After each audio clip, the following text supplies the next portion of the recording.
Your children don't fit the brand image for Madison's party." My sister Jessica said it into the phone as casually as if she were ordering a latte. She didn't stumble.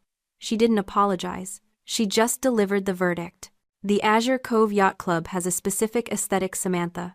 I have VIP guests flying and people Andrew needs to impress. I can't have unpolished children running around ruining the visual." I gripped the granite edge of my island. It wasn't about capacity. It was about curation. My children weren't family to her. They were bad marketing. "It's nothing personal," she added, her voice airy. "It's just business. Drop a comment and let me know where you're listening from and what time it is for you right now. I'd love to know who's part of our community." I hung up the phone and stared at the blank screen. I didn't scream. I didn't throw it across the room.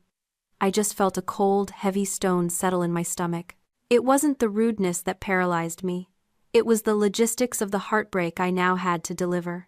My 6-year-old daughter and 4-year-old son were in the next room drawing pictures for a cousin they adored. They had been talking about Madison's birthday for 3 weeks. They had outfits picked out. They had practiced how to say happy birthday without shouting. And now I had to walk in there and tell them they weren't wanted. I walked into the playroom. They looked up beaming, holding up crayon drawings of balloons and cakes. I sat on the floor, trying to keep my voice steady. "Guys, plans have changed," I said, forcing a smile that felt like plastic. "We aren't going to Madison's party on Saturday." I expected a tantrum. I expected tears about cake or goodie bags. I was prepared for disappointment. I was not prepared for the quiet. My daughter lowered her drawing. She didn't ask why. She didn't ask about the bouncy castle. She looked at me with wide, devastatingly serious eyes and asked the one question that would burn down my relationship with my sister forever. "Mommy, are we bad kids?" Her voice was a whisper. "Is that why Madison can't play with us? Because we're not good?" The air left the room. This is the thing people like Jessica don't understand about children. Children don't understand concepts like venue capacity or brand image. To a child, exclusion is a mirror. When family shuts the door, a child doesn't look at the door and think, "Oh, they must be busy." They look in the mirror and see a defect. They don't think Aunt Jessica is rude. They think I am unlovable. My sister hadn't just uninvited them from a party. She had handed my children a distorted mirror and told them to stare at their own inadequacy. "No," I said, my voice fierce, pulling them both into my chest so they couldn't see my face. "You are perfect. You are wonderful. This has nothing to do with you." But I could feel the doubt in their small bodies. The damage was done. The seed was planted. And in that moment my sadness evaporated, replaced by a cold, clinical rage. That night when Matthew came home, the house was silent. The kids were asleep, exhausted from crying. I was sitting at the kitchen island in the dark, a glass of water untouched in front of me. Matthew walked in, loosening his tie. He saw my face and stopped. He didn't say a word. He just waited. I told him everything. I told him about the brand image. I told him about the VIP guests. And then I told him what our daughter had asked me. I watched my husband carefully. Matthew is a man of few words. He is the kind of man who listens more than he speaks, whose power lies in his stillness.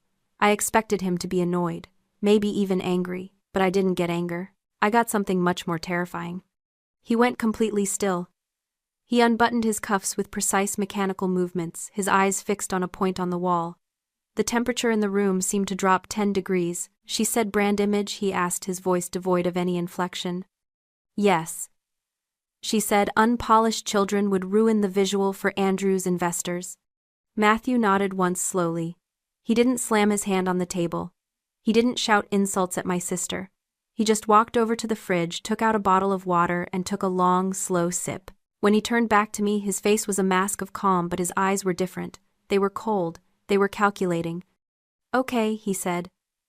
Just one word.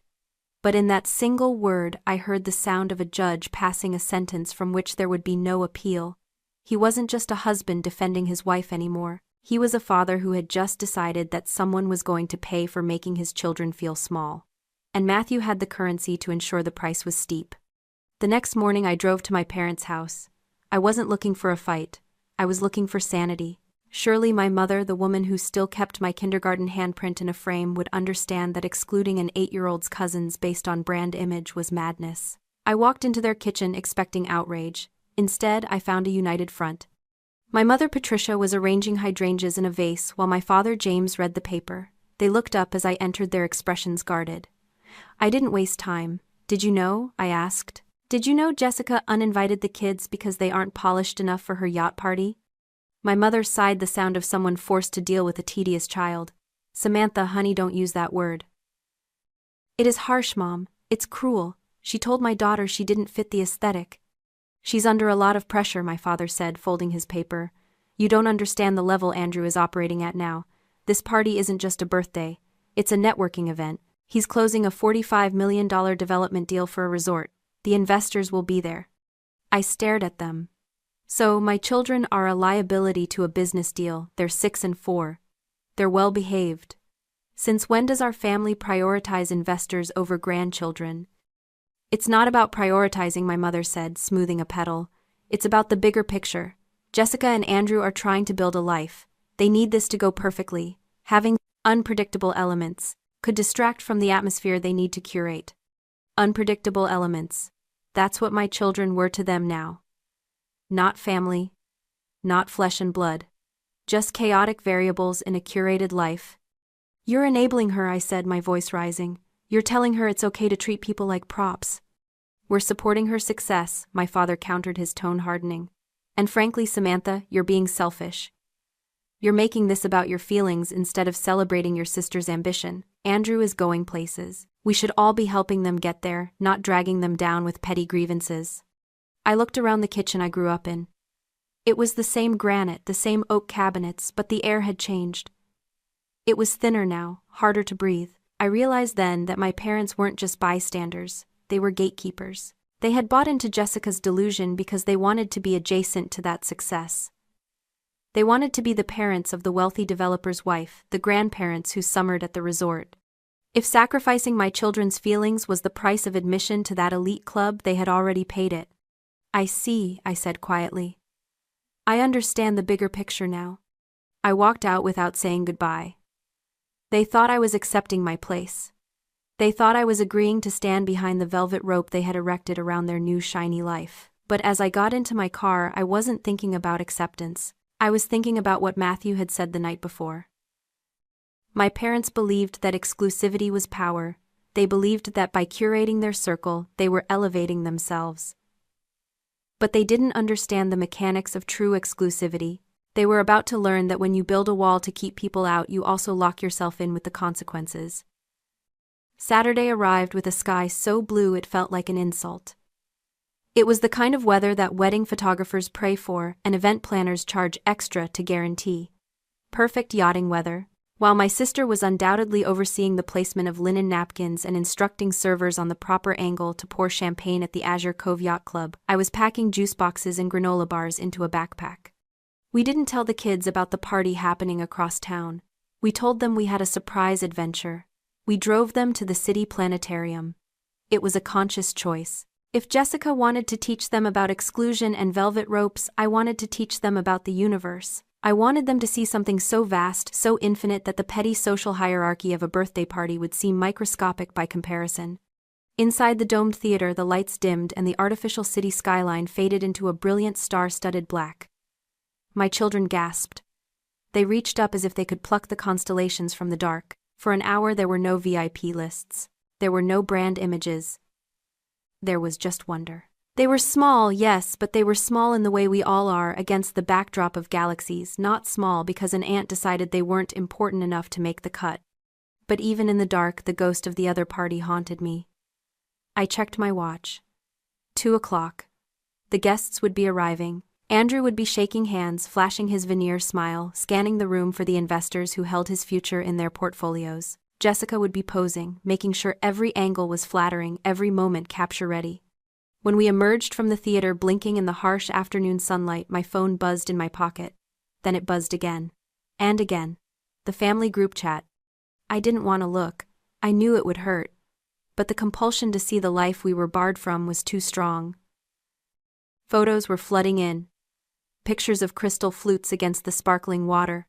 Pictures of my parents beaming, holding cocktails, looking every inch the proud grandparents of the chosen child, and then a photo from Jessica. It was a wide shot of the deck populated by men in linen suits and women in silk sundresses. The decor was immaculate, all white and gold, sterile and expensive. The caption read, "So glad we kept it exclusive, the vibe is perfect." It wasn't enough to exclude us. She had to celebrate the exclusion. She had to frame our absence not as a regret but as a design feature. Kept it exclusive, that was the dagger. She was bragging that the party was better because my children weren't there to tarnish it. I felt a shadow fall over my shoulder. Matthew was standing behind me looking at the screen. He hadn't said much all day, just watched the kids with a fierce protective intensity. Now he read the caption. He looked at the photo of the sleek child-free deck where Andrew was holding court. He didn't frown. He didn't sigh. His face simply hardened like concrete setting. The last trace of hesitation vanished from his eyes. He reached into his pocket and pulled out his own phone. "The vibe is perfect," he repeated, his voice low and flat. It sounded less like a comment and more like an observation of a structural weakness he was about to exploit. "Let's see how long that lasts." Matthew walked away from the planetarium entrance, phone in hand. He didn't pace. He stood with his back to the wind, perfectly still like a statue carved from granite. I watched him dial a number. He didn't scroll through contacts. He typed it in from memory. I moved closer, drawn by a curiosity that outweighed my anxiety. I had never seen Matthew work. I knew he was in finance. I knew he did well, better than well, given that our house was paid off and our children's college funds were fully funded. But he never talked about it. He never brought work home. He was just Matthew, the guy who fixed the leaky faucet, who read bedtime stories, who wore the same 3 gray sweaters all winter. "This is Matthew," he said into the phone. His voice was low, devoid of warmth. "I need to confirm the financing terms for the Azure Cove project. Specifically, the character clause in the underwriting agreement for Andrew Sterling's development firm." He paused, listening. "Yes, I'm aware of the projection numbers," he said, cutting off whoever was on the other end. "I'm looking at the ethical compliance section, paragraph 4, subsection B, conduct detrimental to the reputation of the holding company." "Yes, that one." Another pause. "Effective immediately," Matthew said. "Pull the funding. Notify the partners that the primary stakeholder has lost confidence in the leadership's moral judgment, and blacklist the firm from future capital rounds. I want the email sent now." "Yes, during the event. Make sure the notification hits his inbox before the toast." He hung up without saying goodbye. He put the phone back in his pocket and turned to face me. His expression was calm, almost serene, like he had just finished a routine chore. "Matthew," I whispered. "What did you just do?" "I enforced a boundary," he said. You pulled the funding for Andrew's resort." "I own the holding company that was underwriting the loan," he said simply. "Andrew needed $45 million to break ground. He doesn't have it anymore." "You own the holding company," I stared at him. "Since when?" "Since before I met you. I keep my name off the letterhead for a reason, Samantha." He walked over to me, taking my hands in his. His grip was warm and solid. "I don't hide my wealth because I'm ashamed of it. I hide it because it acts as a filter. It shows me who people really are when they think I have nothing to offer them. It shows me how they treat you when they think you're just ordinary." He looked deep into my eyes. "Andrew and Jessica failed the test. They treated our children like props because they thought we didn't matter. They thought we were powerless. They were wrong." I looked at this man, this quiet, steady man in his gray sweater, and realized I didn't just love him. I admired him. He hadn't just protected our children. He had taught them and me a lesson about true power. It doesn't roar. It doesn't need a yacht club. It waits until it is necessary, and then it strikes with absolute precision. "They're going to lose everything," I said, the reality sinking in. "They lost everything the moment they decided a brand image was worth more than family," Matthew replied. "I just formalized the transaction. I wasn't at the Azure Cove Yacht Club that afternoon, but I know exactly what happened. I know because when you humiliate a man in front of the very people he is trying to impress, the story travels faster than light. And I know because half the VIPs on Jessica's exclusive guest list were actually Matthew's subordinates, senior VPs, and directors from his holding company, who had accepted the invitation out of curiosity about the new development partner." At 2:30 in the afternoon, the sun was at its peak. The champagne was flowing. The brand image was by all accounts flawless. Andrew stood on the upper deck, tapping a crystal flute with a silver spoon. He was glowing with the arrogance of a man who believes he has secured his legacy. He raised his glass. "To family," he said the word, tasting like a lie in his mouth.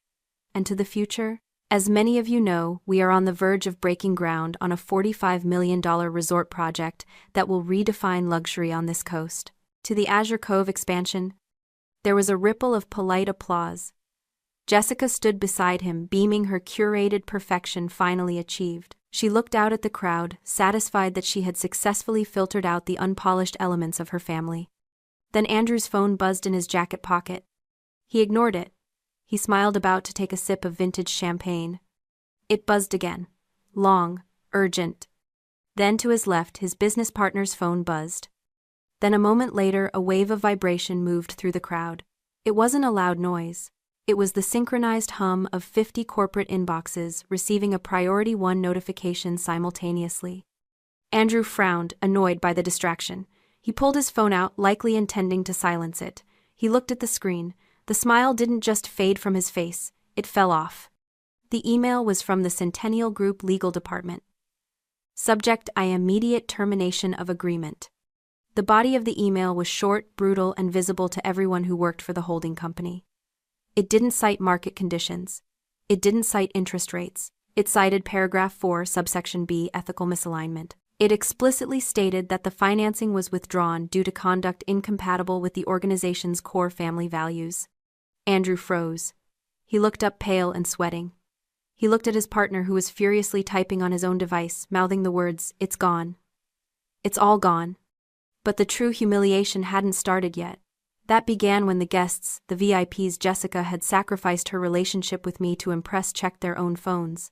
These were men and women who reported to Matthew. They knew exactly what a priority one termination meant. It meant the person on the other end was radioactive. It meant that associating with Andrew was now a career risk. The atmosphere in the yacht club shifted instantly. It went from a celebration to a crime scene. One by one, the investors and executives put their glasses down on the white linen tables. They didn't finish their drinks. They didn't say goodbye. They simply checked the time, straightened their jackets, and walked toward the exit. "Wait," Jessica said, her voice rising in panic as she saw her meticulously curated guest list evaporating. "We haven't cut the cake yet. Where is everyone going?" Nobody answered her. They were already texting their assistants, canceling meetings with Andrew, scrubbing his firm from their contacts. In the world of high finance, silence is the loudest sound there is. Andrew stood alone on the deck, the $45 million toast dying in his throat. He looked at his phone, then at the retreating backs of his investors, and finally, he understood. This wasn't bad luck. This wasn't a market fluctuation. This was a sniper shot. He dialed the number for his contact at the holding company. It went straight to voicemail. He dialed again. Voicemail. He looked at Jessica, who was standing amidst the ruins of her perfect party, holding a cake knife like a weapon, confused and terrified. "Andrew," she asked, her voice trembling. "It's over," he whispered, staring at the empty marina. "The money, the deal, the reputation, it's all gone." At that exact moment across town, my children were laughing, their faces sticky with ice cream, pointing at the stars projected on the planetarium dome.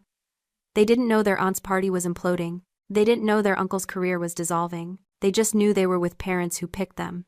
And that was the only status that mattered. The next morning, I was in the kitchen making pancakes when the doorbell rang. I didn't need to check the camera to know who it was. I could feel the desperation radiating from the front porch. When I opened the door, Jessica was standing there. She wasn't wearing her usual immaculate brand curator uniform.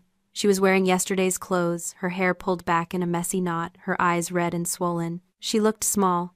She looked ordinary. The velvet rope had been cut and she was just a woman standing outside in the cold. "Samantha," she said, her voice cracking. "Please." I stepped aside. Not out of warmth but out of curiosity. I wanted to see what she looked like when the filter was turned off. She walked into my kitchen, avoiding eye contact with the kids who were eating breakfast at the island.